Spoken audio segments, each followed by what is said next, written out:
Você sabe se seu método de estudo está realmente funcionando? Você sabe como você aprende melhor?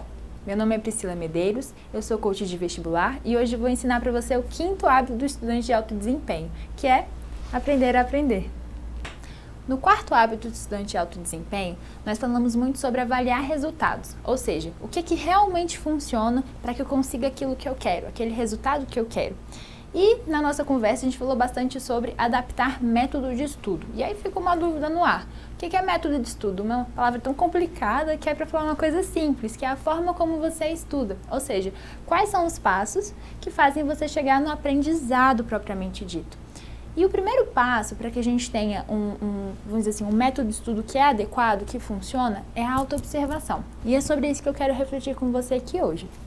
Muito importante que você entenda como eu aprendo melhor. Eu sou uma pessoa que sou mais auditiva, ou seja, eu lembro quando eu estou fazendo uma prova, por exemplo, eu lembro exatamente do que o professor falou quando eu estou fazendo um exercício, ou então eu gosto de dar aula para mim mesma. No momento em que eu falo, eu escuto aquele conceito, então eu consigo gravar melhor. Ou então, será que eu sou uma pessoa mais visual?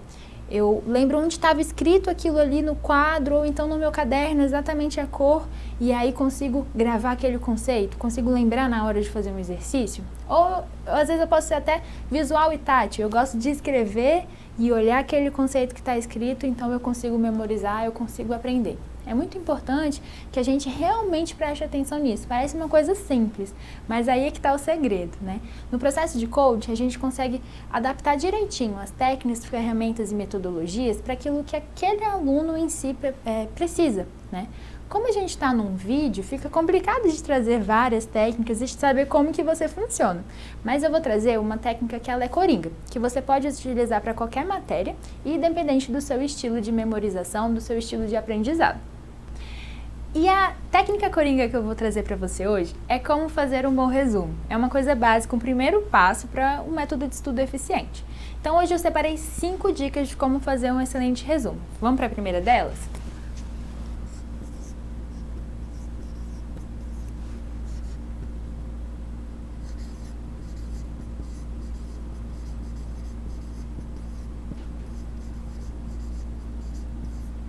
A primeira dica é utilizar palavras-chave, ou seja, resuma, coloque ali naquele resumo só o que é mais importante, as principais informações. Então, por exemplo, se eu fosse escrever uma frase, eu não estaria resumindo. Como resumir uma frase? Uma dica muito importante é: utilize mais substantivos e verbos. Tente não usar conectivos, que são, por exemplo, preposições, conjunções, artigos. Deixe ali o substantivo e o verbo, na medida do possível, é claro. Mas isso você vai ver que isso vai fazer com que você realmente enxugue as frases e não escreva frases, mas sim palavras-chave. Então, por exemplo, se nós fôssemos falar sobre a Revolução Francesa,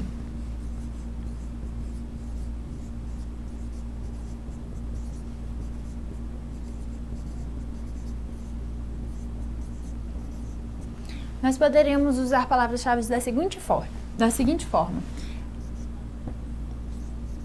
Ao invés de falar as principais causas da Revolução Francesa são, eu posso utilizar simplesmente causas. Quais são as causas da Revolução Francesa? Então veja que aqui eu não coloquei artigo, não coloquei inclusive o verbo, não coloquei conjunções, eu coloquei apenas o substantivo que vai falar sobre a Revolução Francesa. Essa é a primeira dica. A segunda dica é: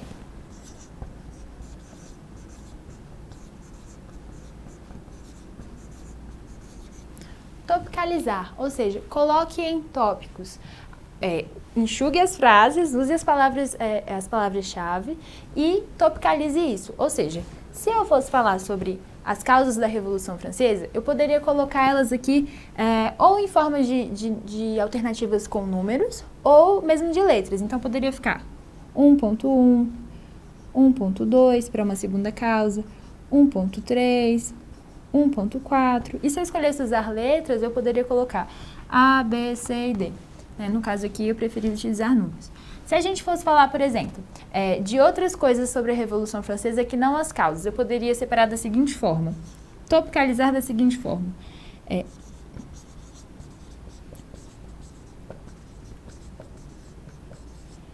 Os principais acontecimentos,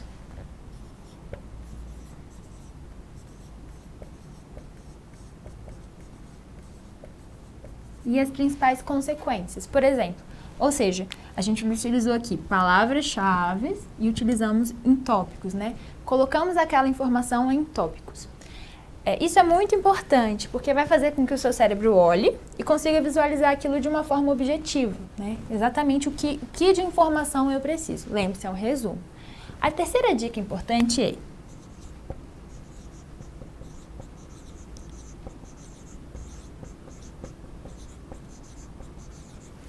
hierarquizar, ou seja, eu preciso, não basta eu colocar em tópicos, eu preciso organizar esses tópicos.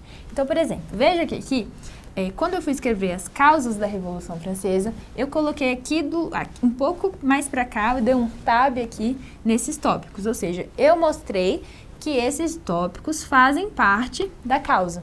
Se eu fosse, por exemplo, falar aqui nos acontecimentos, no 1.1, sobre a queda da Bastilha, e eu quisesse falar sobre características da queda da Bastilha, quem participou, quem fez, como foi, quando foi, eu colocaria aqui embaixo, por exemplo, 1.1.1. Eu poderia colocar uma setinha aqui, mas é importante que os seus tópicos estejam organizados, que eles estejam alinhados. Isso pode parecer simples, mas isso faz com que o nosso cérebro realmente consiga organizar aquelas informações. A quarta dica é utilizar cores. Como assim utilizar cores? As cores são muito importantes para que o seu resumo se torne mais atraente, para que exista outro significado ali, além das palavras. Então, hoje nós somos bombardeados por informações, e às vezes um papel com várias coisas escritas pode ser um pouco sem graça para o seu cérebro. Ele quer coisas atraentes, ele quer gravar coisas que sejam atraentes. Isso chama a atenção do nosso cérebro. Então, eu posso utilizar cores, por exemplo, para destacar as causas, os acontecimentos, as consequências. Agora, como utilizar cores? Isso é uma coisa muito pessoal. Uma dica tente utilizar cores de acordo com a categoria. Por exemplo, aqui estão os principais tópicos, eu sublinhei de vermelho. Agora, se eu estivesse falando das características, eu poderia sublinhar de uma outra cor. Ou poderia escrever todas as exceções com uma caneta vermelha ou de uma outra cor. Quanto mais personalizado for o uso da cor, mais o seu cérebro vai realmente reconhecer, sabe? Bati o olho e reconheci aquilo. Uma outra coisa que você pode usar, por exemplo, as informações mais importantes você põe em vermelho, aquilo que você já dominou, você põe em verde. Ou, por exemplo, colocar as causas em verde, os acontecimentos no amarelo ou laranja e, por fim, as consequências em vermelho. O importante é que isso faça sentido para você. E é interessante que você crie uma padronização. Ou seja, toda vez que eu vou fazer resumo, eu uso as cores dessa forma, né? Eu sublinho dessa cor, eu escrevo certa coisa de outra cor, porque assim, em cada resumo que você for fazer, o seu cérebro já vai saber aqueles pontos que são mais importantes, a forma como estão criadas as categorias. E a quinta dica para um resumo de excelência é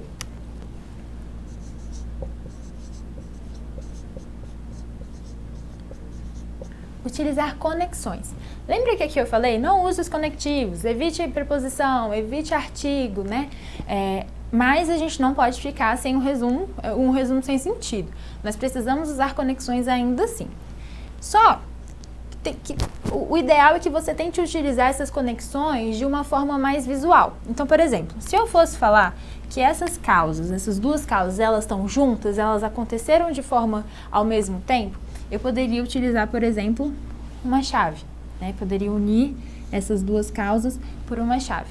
E se eu, por exemplo, quisesse falar que essas duas causas ocasionaram uma terceira causa da Revolução Francesa, eu poderia utilizar uma setinha. Poderia, inclusive, utilizar uma setinha de outra cor, se for algo muito importante. Mas essas conexões, é interessante que elas estejam de forma visual. Eu poderia usar parênteses, ou poderia usar um outro símbolo, por exemplo.